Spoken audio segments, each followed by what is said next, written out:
બરબાદ કરી મૂક્યું છે દિલ્હીએ, દેશ આખો ડૂબાડ્યો છે, લૂંટ ચાલી છે, લૂંટ, અને કોયલોય બાકી નથી રાખ્યો. બોલો, 2 લાખ કરોડનું કોયલાનું કરી નાખ્યું. ભાઈઓ બહેનો, આપણે ગુજરાતની તિજોરીને આવી રીતે લૂંટાવા દેવી છે? આ ગુજરાતને લૂંટાવા દેવું છે? આ ગુજરાતને બરબાદ થવા દેવું છે? આ ગુજરાતનો વિનાશ થવા દેવો છે? શું આવા લોકોના હાથમાં ગુજરાત સોંપી શકાય?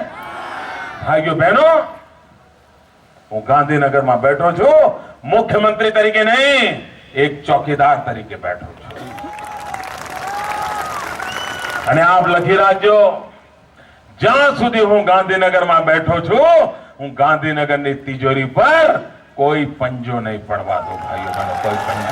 અને આમે મારે કોના માટે ભેગું કરવાનું? ભાઈ,